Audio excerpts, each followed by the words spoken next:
My name is Judge Leland, and I was born March 11th, 1945.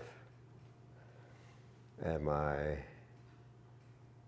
mom and dad was Daisy Mae McLeod Leland, and my father was named General Garfield Leland, Sr. Were you born in Miccosukee or in the area? Yeah, I was born in the Miccosukee area, Leland County, but it was about maybe like 5 miles from here. Mm-hmm. But it was in the Miccosukee area, yeah. Yes. Mm-hmm. So in Miccosukee, you went to the schools here, and I know from some other interviews that there were quite a number of schools that may have been around. But where did you start going to school at? I started going to school at Concord in 1951, September 1951. You went to the military right out of high school? No, I went to the military 5 years after high school. Oh. 5 years after high school, I was drafted. I went in the military in January 1968. I went to Fort. When I went to Jacksonville, that's where we was inducted in Jacksonville. Took a Greyhound bus from Tallahassee to Jacksonville. I guess 50, 60 of us.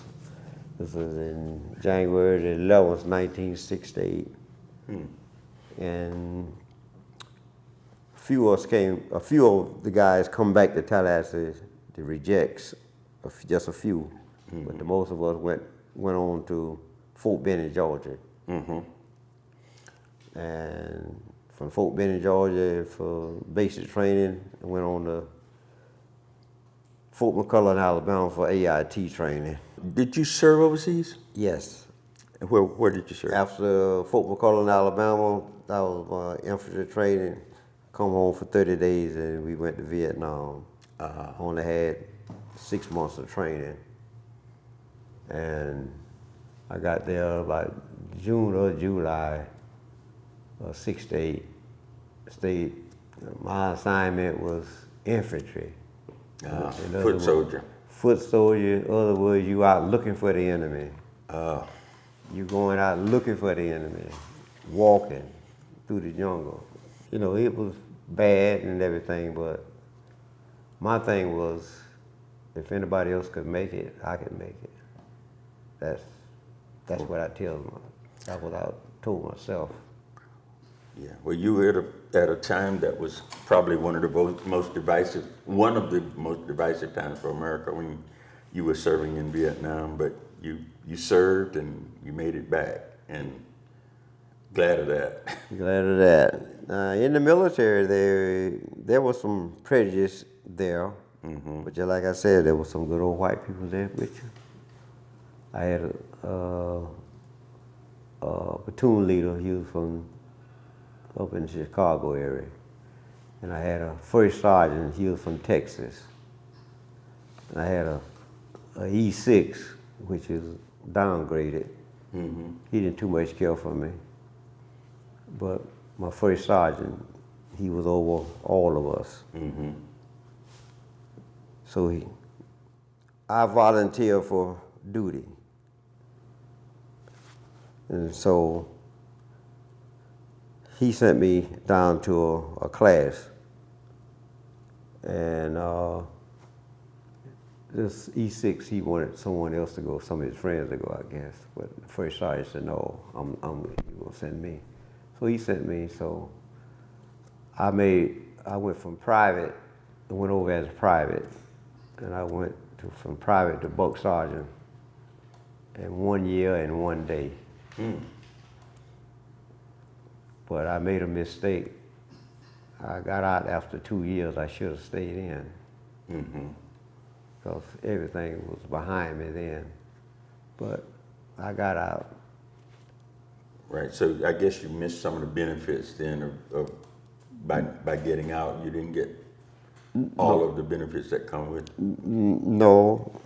I got the same benefits, but it was a career. Okay. I went on, now when I got out, I got to go look for a job.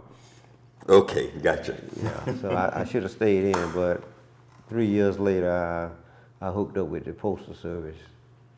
And you worked there till you retired then? Yeah, I worked there 36 years. What was your happiest moment about your time spent in Vietnam?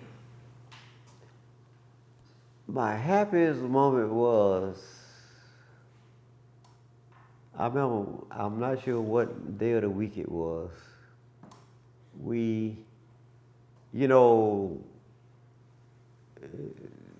was some kind of agreement between some of the Geneva Convention that the enemy don't supposed to shoot down commercial air flights.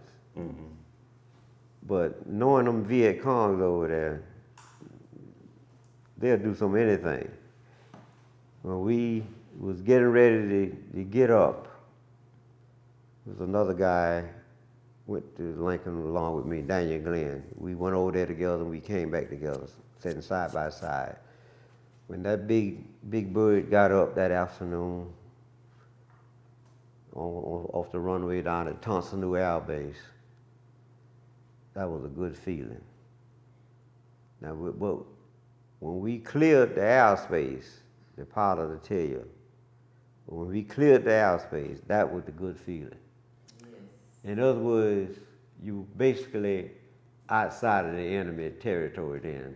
Absolutely. Although we knew that they don't supposed to shoot down these airplanes, these commercial airplanes like that, because they'll know they're not no harm to them because they bringing in soldiers or taking them away, you know. But they can say anything and say it was an accident, you're still dead or you're still messed up, you know. But when that pilot come on and said we cleared the airspace, that was a heck of a feeling. And we had to come, I think, like 10 hours flight from there to Hawaii. Across all that water, it still was a good feeling. You still cross that water. But it wasn't all finished and done until we got from Hawaii back to Travis Air Force Base, California. But that's when the pressure really let up then. And it really didn't let up for me until I got back from Travis Air Force Base, California, until I got back to Jacksonville, Florida.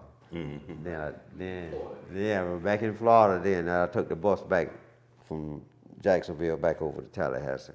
So your happiest moment then in Vietnam was leaving? Leaving. Well, I think we got another interview ready to come, so. But again, thanks, Judge. Okay. Buddy. Oh, yes.